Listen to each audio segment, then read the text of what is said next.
What's going on, everyone? So this is movie review episode 2, and let's get started with the 5 movies we have. So the first one is We Bury the Dead, which is rated R.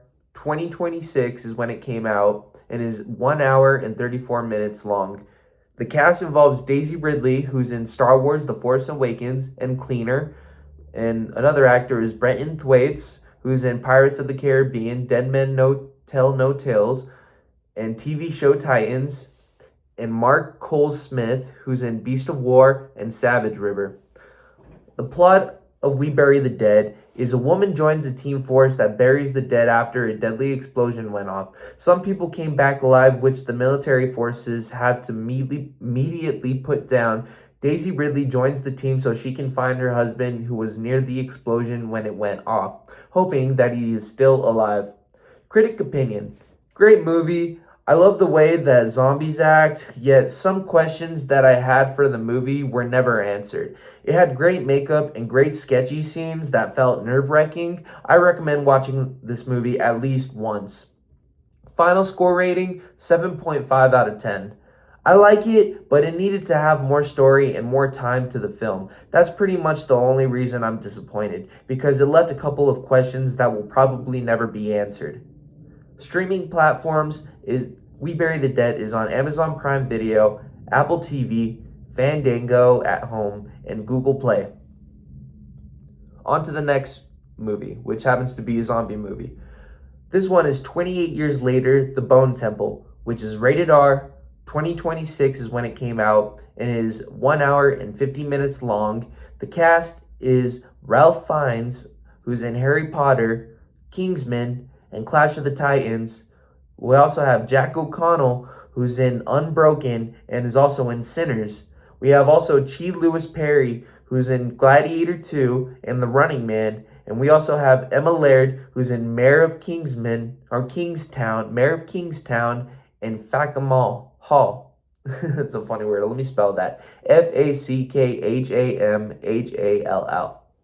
Anyways, on to the plot of 28 Years Later, The Bone Temple. So the fourth film to the 28 Days, Weeks, and Years trilogy is now facing a cult within the matter, led by Jimmy Crystal, a deranged man, and also a boy named Spike, a 12-year-old, joins the cult, which makes him go through very tough challenges along the way, trying to survive the cult and the zombie apocalypse at the same time. Critic opinion: good movie. I like the cult side of things. It makes the premises of the zombie apocalypse even more scary, with new battles that humanity may have to face. I do wish there were more zombies, but once again, a great film I recommend watching. Final score rating, 7 out of 10. I don't think it is a classic like the first 2 movies, but it is a great film to watch with some unbearable scenes. You can't look away because you are so intrigued. So yes, I recommend watching this movie. Streaming platforms: Amazon Prime Video, Fandango at Home, and Apple TV. So, this next movie, If Only I Can Imagine 2, rated PG, came out 2026, is 1 hour and 50 minutes long. Cast: J. Michael Finley, who's in Faith of Angels, Love, Courage, and the Battle of Bushy Run. And then we have Sammy Dell, who's in Trevor, the musical. And we have Tracy Adkins, who's in The Lincoln Lawyer and Old Henry. And we have Sophie Skelton, who's in Outlander and the 2018 Day of the Dead, and then also the movie Stalker. Plot: If Only I Can Imagine 2. Based on a true story, a Christian band is on the road going through their own struggles, such as mental and physical battles, along the way trying to write another hit song. Critic opinion: great movie, very inspiring. It pushes you to keep going through the tough battles. The meaning of the plot is very powerful. Some parts were very heartwarming and compelling, including some humor along the way. Great cinematic film, even though I haven't seen the first one. Honest opinion. Final score rating, solid 6 out of 10. I wouldn't watch it again, though it is very compelling to a true story, but it is a good movie showing the struggles on the road, battling through tough times. Streaming platforms: at your local theater at this current moment.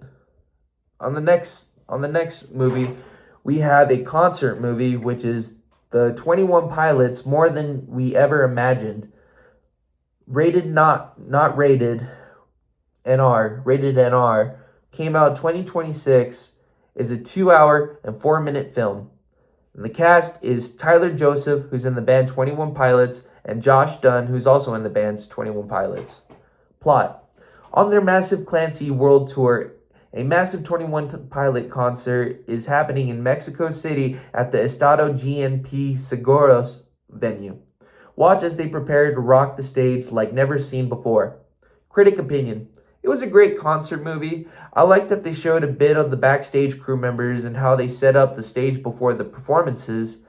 And the time they spent studying their craft, including the training prep before the shows, is very impactful. Final score rating, 7 out of 10. I absolutely love the 21 Pilots concert. It was super amazing. What I wish they could have done was show more of the backstage and manager workers and more of the prep work that they had to do, and the people who managed the shows together.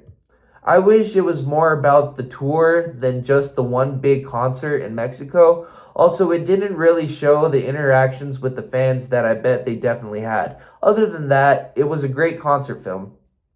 Streaming platforms at your local theater at this current moment. So on our final movie is a horror movie, which is Scream 7. Scream 7 is rated R, came out in 2026, is 1 hour and 54 minutes long. Cast involves Neve Campbell, who's in Wild Things and Skyscraper, and another actor is Isabel May, who's in the series 1883 and in the movie Masters of the Air. And then we also have Courtney Cox, who's in Ace Ventura, Pet Detective, and is also in the TV series Friends. Now, plot of Scream 7. Another killer is back stalking Sydney in her new hometown, living with her family, including her husband and her 3 children, mostly centering around the oldest one. Critic opinion. It was okay. I liked the suspense of the movie. It had you questioning motives, actions, and characters. So, final score rating for this movie is 4 out of 10. It did have some awesome kill scenes, even though it was a dual sequel. But what can you expect when it's on its 7th release of the franchise? You got to give them props on the storytelling, especially with a franchise this big. Streaming platforms at your local theater. All right, everyone. So this is pretty much the end of the movie reviews for this day. So if you like to see more of this content, follow, subscribe and like this stuff. And then also, if you have some recommendations of movies that you'd like me to review and check out, put them down in the comment sections. Other than that, I hope everyone has a really good day. Y'all stay safe, drink your water, and peace. Till next time.